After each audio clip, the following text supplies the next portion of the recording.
Tonight we have myself talking about idiotic things, which I'm not going to elaborate on at this particular point in time because I'm making it up as I go. I'm going to be interviewed. I'm going to be thrown tomatoes at my face when I say stupid things, and you're going to be at the front seat. Enjoy. Hey everyone, welcome to the Convo couch. I'm Sun, and today we've got Luke Simmons on today. Thanks for coming on. Thank you. I'm excited to be grilled on all my thoughts and feelings and how much of a lookalike stuff. You are to Bradley Cooper. That too. Okay, cool. Let's Excited do it. about my next film. I would describe myself as an aspiring polymath. I'm trying to dabble in multiple unrelated areas. In life, in business, in whatever. So I've got a mixed background. I've worked in startups, I've worked in corporate, got a design, an industrial design degree, and then I studied business post-grad, and I think that gave me quite a unique kind of perspective on the world because you have the creative problem solving of design, and then you have the knowledge of business and the application of that design. Industrial design is quite a broad design discipline. It teaches you not the art of problem solving, but the science of problem solving. So a methodical way to solve problems. And that's why you have design thinking in business. I would consider myself quite introverted. I like my alone time and I like to think and I like to have a controlled environment where I can really get lost in my own thoughts. I do enjoy talking to people, like I'm enjoying talking to you now, but I've got a limited capacity for that. So some of my friends who are super extroverted, they can just talk, be in sales and be funny and energetic. Like I don't have that energy, but not in the background of thought. I like to be in the forefront when it comes to actually making things happen. I started off being far too introverted to get the most out of life. So at age 15 or 16, I realized that my friends were having more fun than me at parties. They were making more friends, they were talking to more girls, they were having better experiences. I was saying no to things more than I was saying yes. So in terms of new experiences, there was always a reason not to do it. And I kind of realized that I had to change my approach to life. So I pushed myself to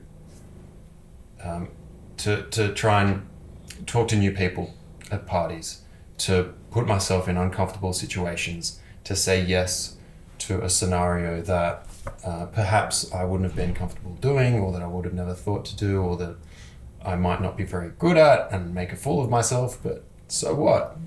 It's a new experience. I'd rather just put my ego aside and just try something new and laugh at myself failing at it and learn something than retaining my pride and never actually expanding my comfort zone and learning something new.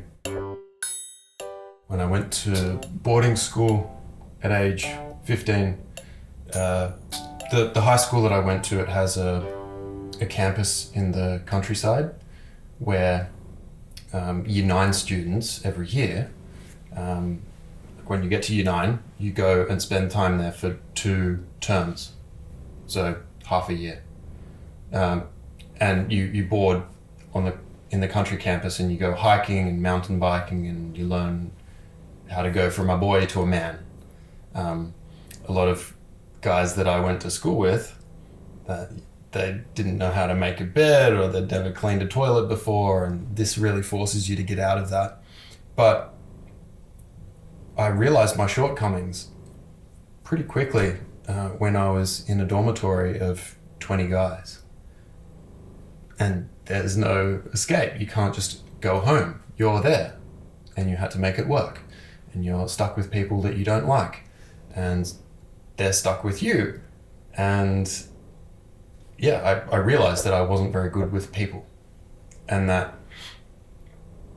like it or not, you need to be able to interact with people. I think the first real impact I had was Jim Rohn. You know Tony Robbins? Yeah. Super famous guy, yeah. That was his mentor. Okay. So Jim Rohn was far more old school, far less colourful. He was much more reserved, and his jokes were very conservative, but still funny. But he was very old world. And you threw out a pretty interesting word at the start as well. You said that you were an aspiring polymath. What is a polymath? A polymath is a person who succeeds in multiple fields that are unrelated to each other. Okay. So think of... Leonardo da Vinci. Yeah, Da Vinci would be a good example. Not that I would compare myself to Da Vinci. All right. But I would use him as inspiration Yeah. to be an artist and an inventor and a mathematician or whatever else he was. So that's what I strive for. So I like to be artistic and scientific and to read books and to race my car around the racetrack and to play guitar and to make stupid jokes. I like to dabble in totally unrelated things. So like for me, just having an ordinary life is not enough. I want to do more than that. And if I get hit by a bus at age 40, hopefully I would have done some cool things. And as that bus is heading towards me, I'm like, well, at least I've done some cool stuff and had some good times and done some interesting things and like squeezed the most out of that 40 years that I had. Ironically, I didn't think about jumping out of the way. Yeah, that was probably a better option. And yeah, it's a risk because you risk just being a dud at everything rather than being the best at one thing. Just actually, I read an interesting book called Range, which I think that was the article that you're Yes, talking it's about. a nice circle back to your article because that's what the article is talking about. Jack of all trades or master of none or something like that. Yeah. So I don't know about you, but when I was growing up, a lot of the advice was along the lines of, if you chase 2 rabbits, you'll catch none. And if you're a jack of all trades, you're a master of none. And it's that continuing theme of, if you don't specialize, you're not going to be very good at anything. So the immediate effect of that is that, yeah, you're not the best at one particular thing. You're not the expert. And there is a delayed advantage of that, which the book talks about as well. So that, it sets you up for a mental challenge. But once you have the adaptability of being a generalist, in situations that aren't rigid, you have the advantage. So situations like golf, it's repeatable, it's replicatable, and if you are a specialist, you have the advantage because not much changes except for wind and rain and sun. That's about it. Whereas if you are, the author uses tennis as an example to pit against that. Tennis is very dynamic.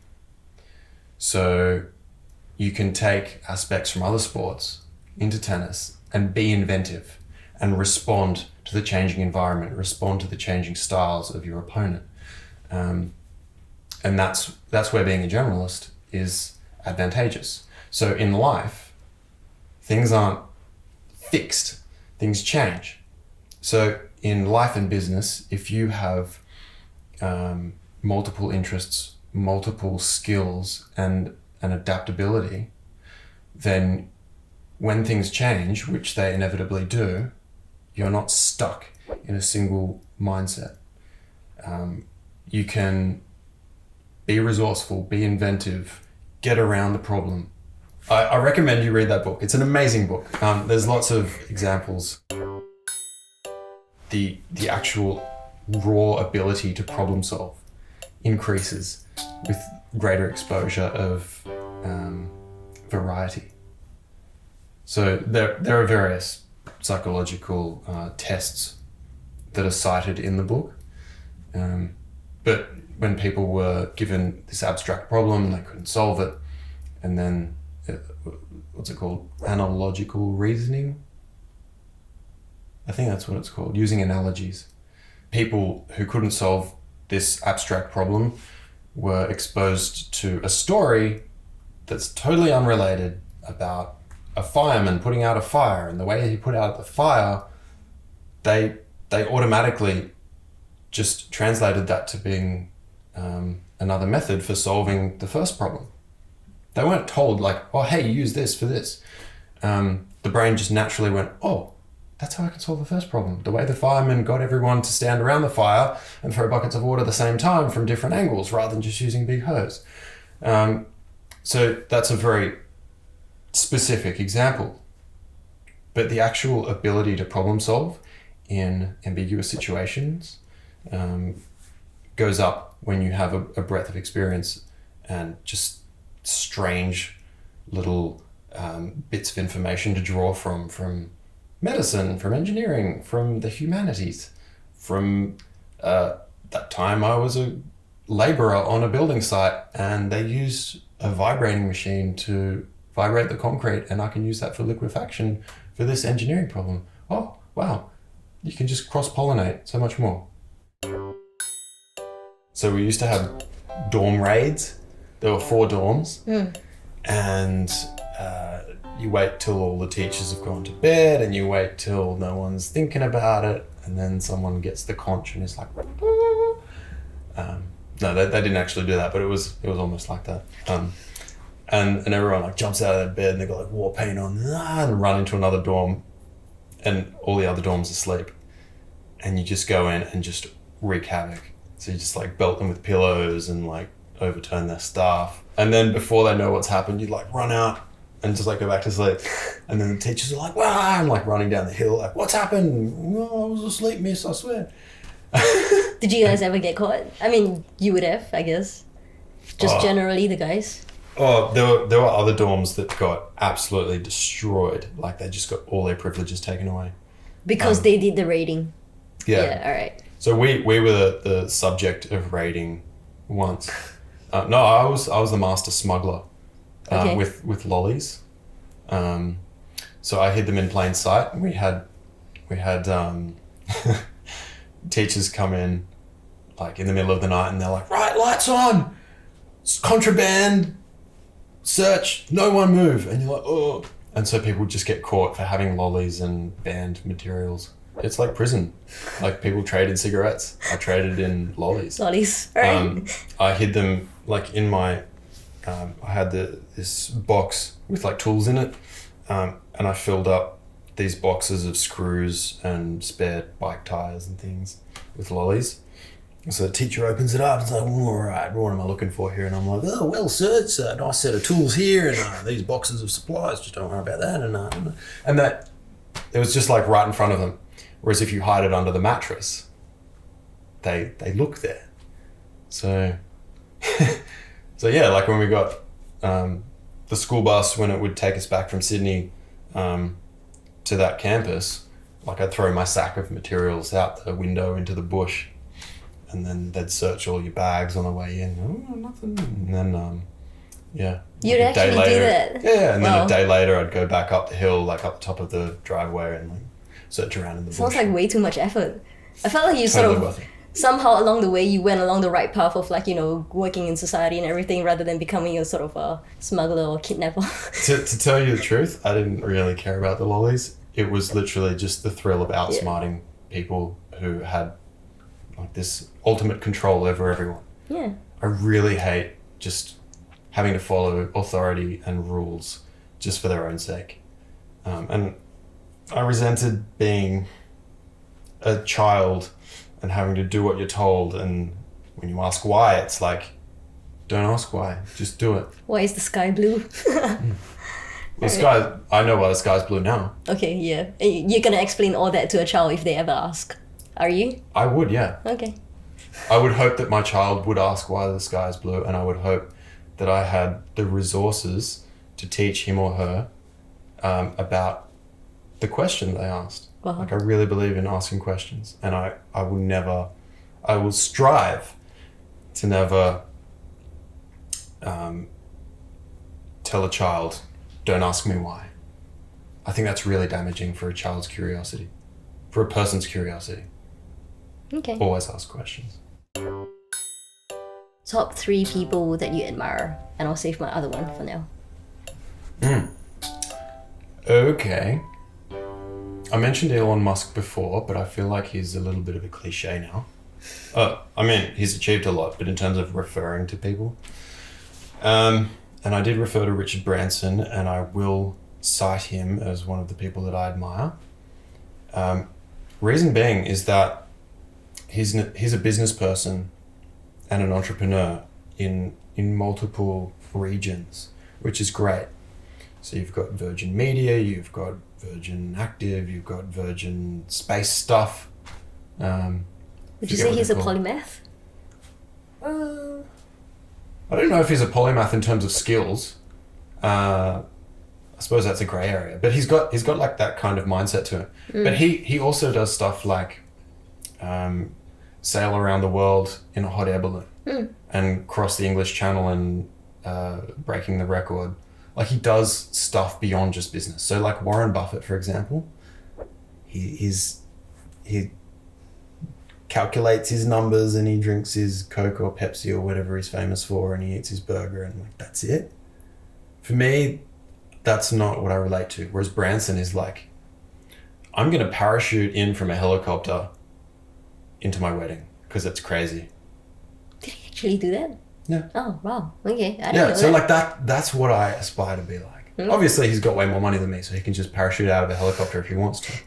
But I'm an experience junkie. I like doing weird stuff and thrilling things, like going beyond that boredom of everyday life. Another person I admire, unfortunately, is dead. The writer Ayn Rand, who people often say as Ayn Rand, but it's Ayn Rand. She wrote The Fountainhead and Atlas Shrugged. So she was a massive advocate for capitalism, and her 2 landmark novels, The Fountainhead and Atlas Shrugged, are works of fiction, but they explore her philosophies, and they taught me a lot about morals, values, integrity. So I admire the genius that went into writing those books, and the fact that she wrote in English, beautiful English, and English was her second language.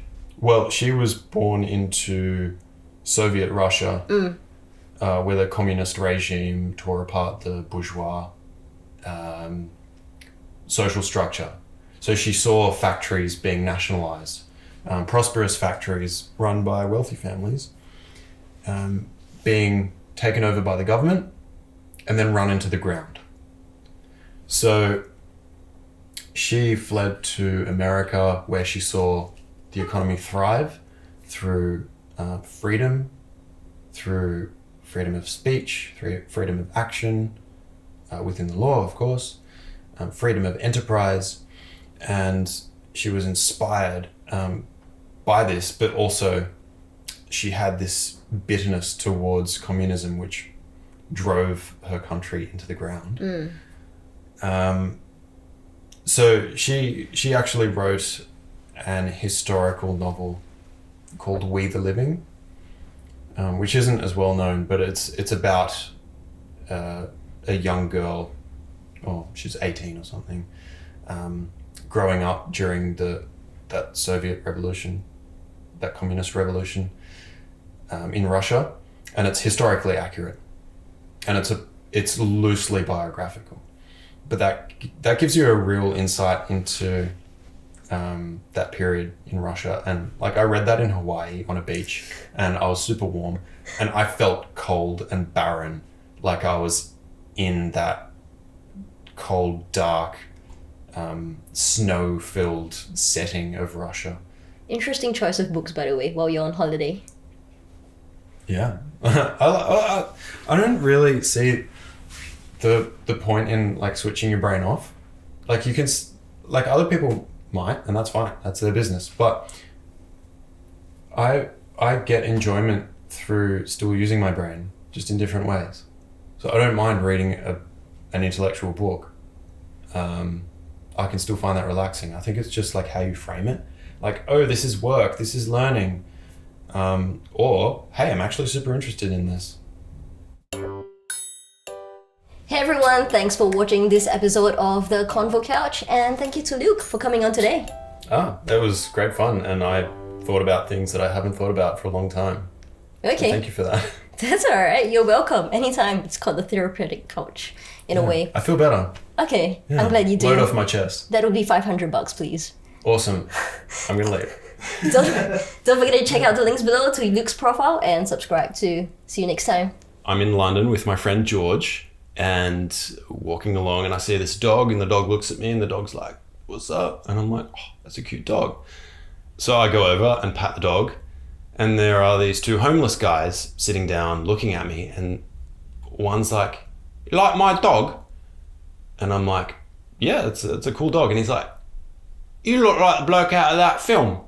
And I'm like, "What film?" And he's like, "Hey, Bill, oi." The other guy's like, "What?" And he's like, "Look, these geese out of that movie, you know, what's it?" And he's like, "Oh, yeah, that film, what's it called? The Hangover." Yeah, Bradley Cooper. You look like Bradley Cooper." And I'm like, "Oh, yeah, I've heard that before." Weirdly, I've heard it like 20 times on this trip. And they're like, "Oh, well, ungrateful bastard, aren't you? Have you got any change?" And I'm like, no, sorry. Like, just have like a card in my pocket. They're like, "Oh, well, fine. Go on your way then." And then I walked off.